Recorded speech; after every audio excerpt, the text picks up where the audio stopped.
Welcome to study 24 Udaipur. इस video में हम समष्टि अर्थशास्त्र के लगभग 30 मल्टीपल चॉइस क्वेश्चन को सोल्व करने वाले हैं।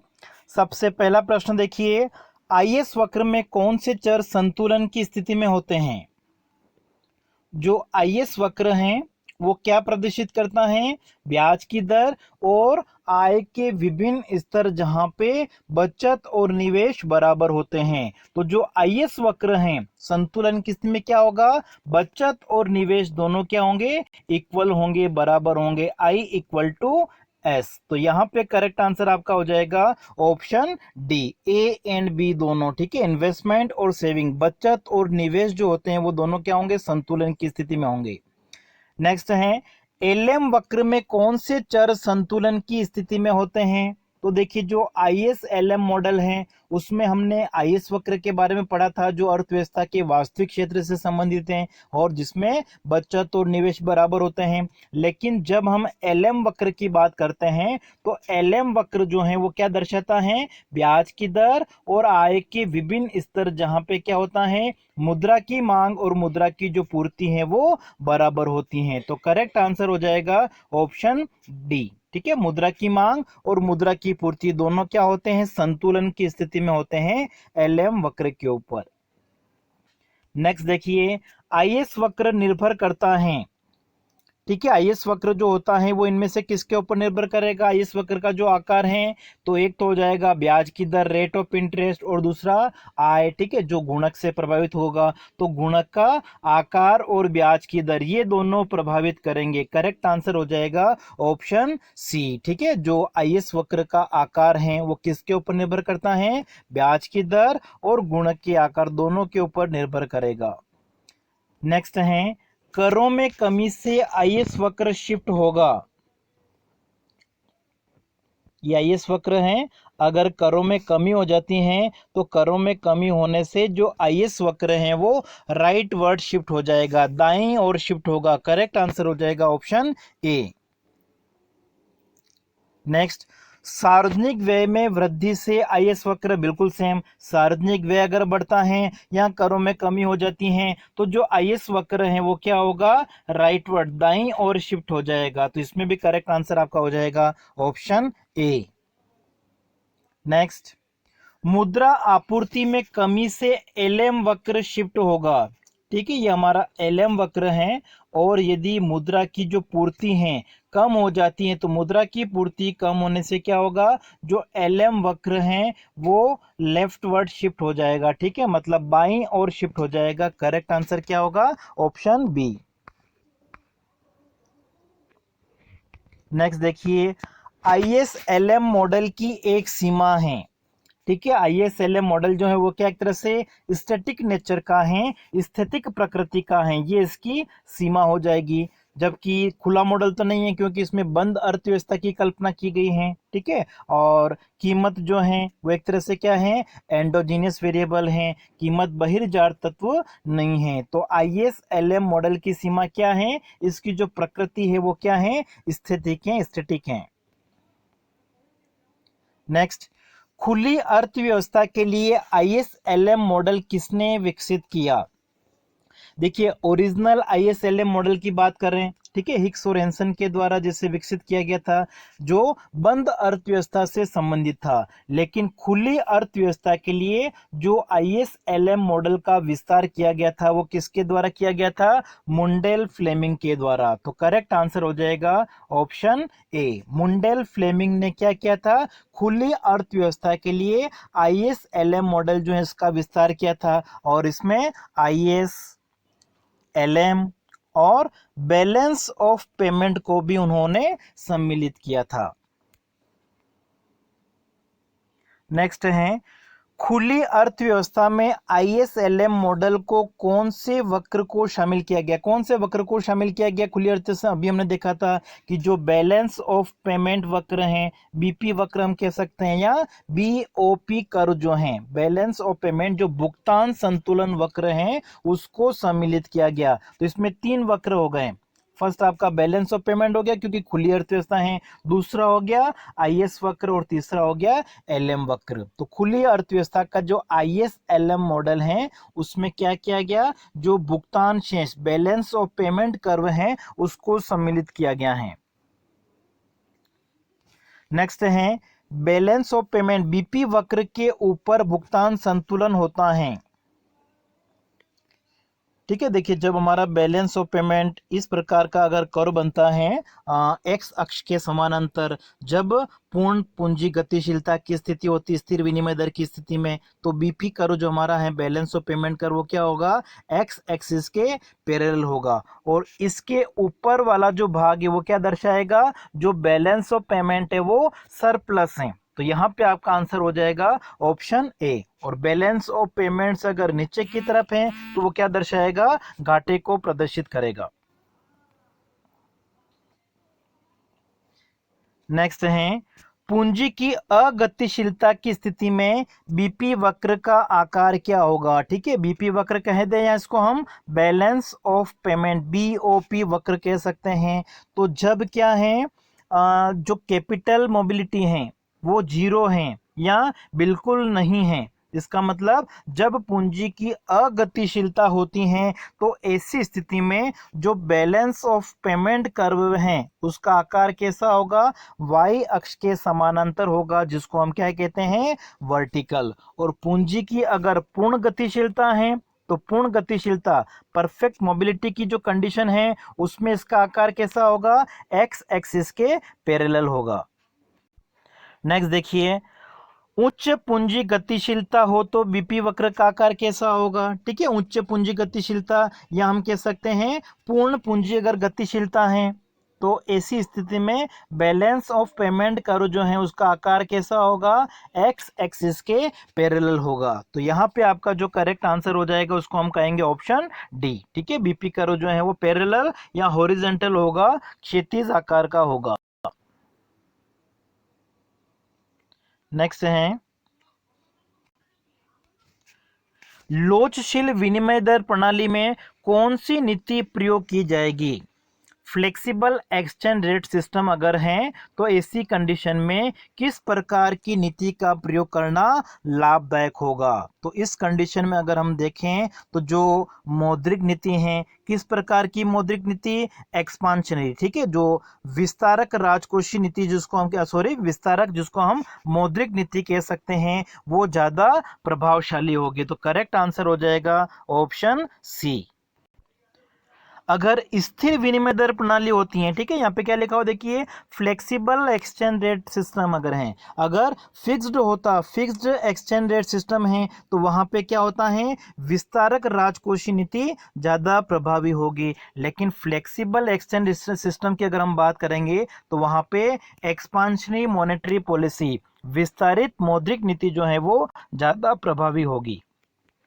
नेक्स्ट देखिए गुणक मल्टीप्लायर की अवधारणा का सर्वप्रथम प्रयोग किसने किया था। तो मल्टीप्लायर का जो कॉन्सेप्ट है, गुणक की जो अवधारणा है सबसे पहले दी गई थी आर एफ काहन के द्वारा।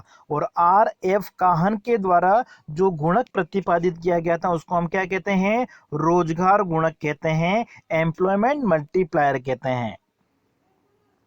नेक्स्ट काहन के गुणक को जाना जाता है। ठीक है, देखिए गुणक की जो अवधारणा है सबसे पहले किसने दी थी, आर एफ काहन ने। और इनका जो गुणक है उसको किस नाम से जाना जाता है, एम्प्लॉयमेंट मल्टीप्लायर, रोजगार गुणक कहा जाता है।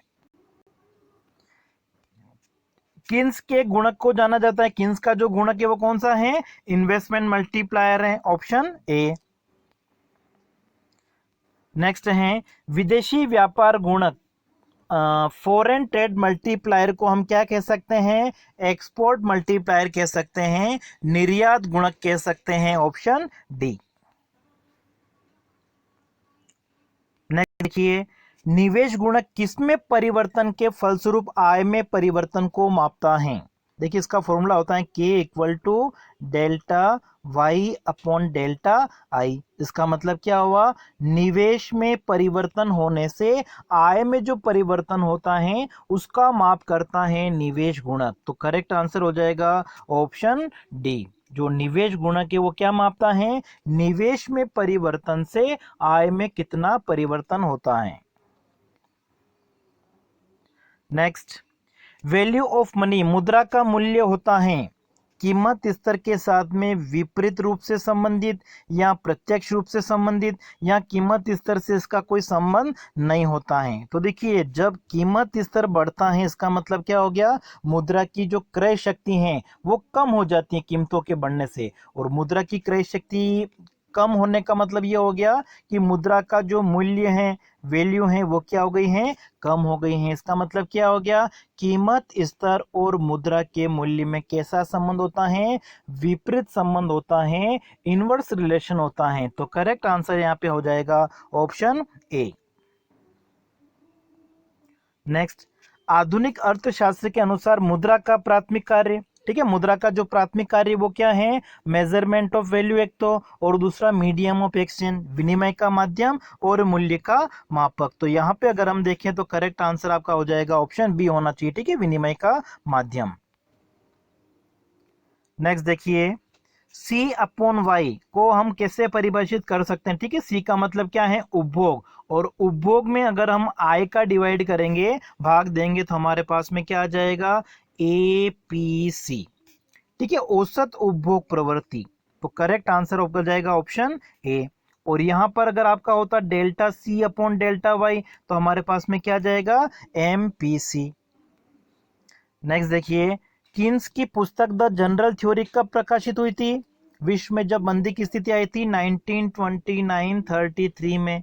तो उसके बाद में जो क्लासिकल विचारधारा थी, प्रतिष्ठित विचारधारा, उसकी आलोचना की गई थी किन्स के द्वारा, और उनकी जो पुस्तक पब्लिश हुई थी 1936 में, the general theory of employment, interest and money, option A.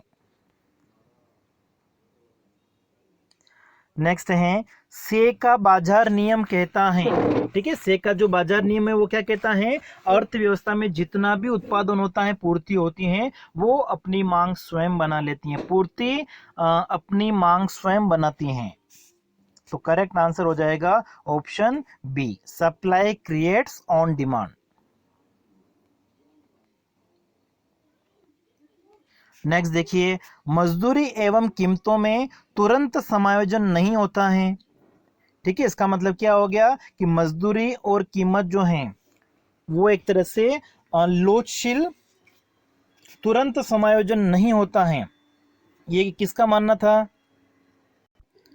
तो यहाँ पे आंसर हो जाएगा आपका जो केन्जी इकोनॉमिक है, ठीक है, उसके अनुसार। दो क्लासिकल तो क्या मानते थे कि अगर अर्थव्यवस्था में असंतुलन की स्थिति है तो मजदूरी और कीमतों में समायोजन करके संतुलन की स्थिति स्थापित की जा सकती है, लेकिन प्रोफेसर किन्स ने कहा था कि ऐसा नहीं होता है।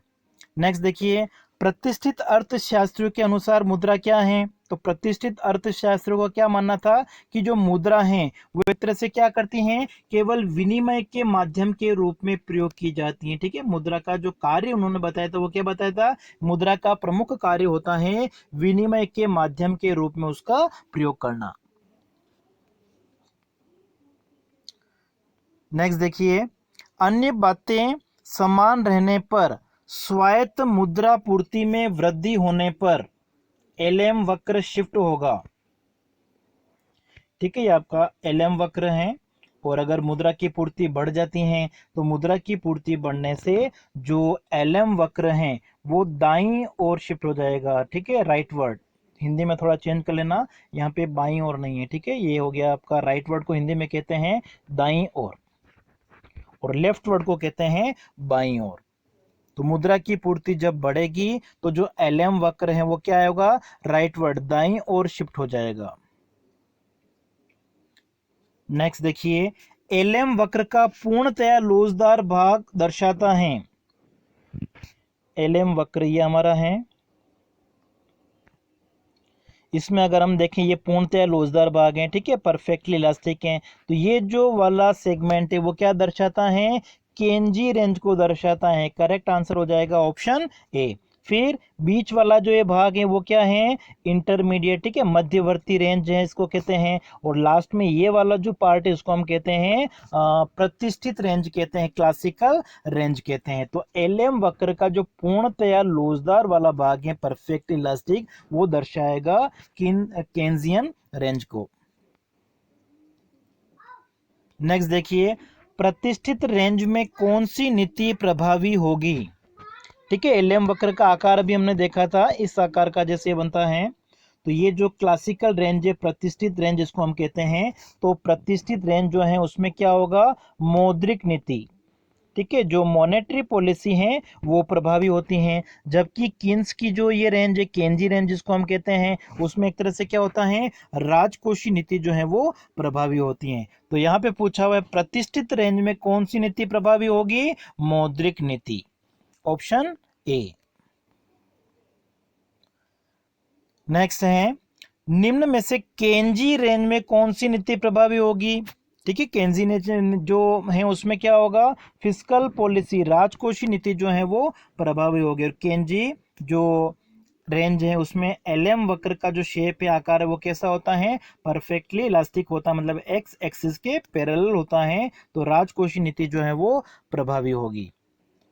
फिर अंतिम क्वेश्चन देखिए, यदि सीमांत उपभोग प्रवृत्ति का मूल्य 0 हो तो गुणक का मूल्य कितना होगा। तो आपको फॉर्मूला यूज करना है, k equal to 1/1 minus MPC. और एमपीसी अगर कितनी है, 0 है, तो ये आपका हो जाएगा 1/1 इक्वल टू कितना आएगा, मल्टीप्लायर की वैल्यू कितनी होगी, 1 होगी। तो करेक्ट आंसर हो जाएगा आपका ऑप्शन ए। ठीक है, मल्टीप्लायर जो गुणक होता है उसका मूल्य किसके ऊपर निर्भर करता है, सीमांत उपभोग प्रवृत्ति के ऊपर। और गुणक का मूल्य क्या होगा, 1 से लेके अनंत के बीच में कितना भी हो सकता है। ठीक है, जैसे जैसे उपभोग प्रवृत्ति बढ़ेगी तो गुणक का मूल्य क्या होगा, बढ़ता जाएगा। तो आज की क्लास में इतना ही। अभी हमने जो क्वेश्चंस किए हैं, अगर किसी में आपको प्रॉब्लम होती है, ठीक है, जल्दी में हो सकता है हमारा कोई आंसर गलत हो गया हो, तो आप कमेंट बॉक्स में बता सकते हैं। ठीक है, उसको मैं चेक करके फिर आपको बता दूंगा।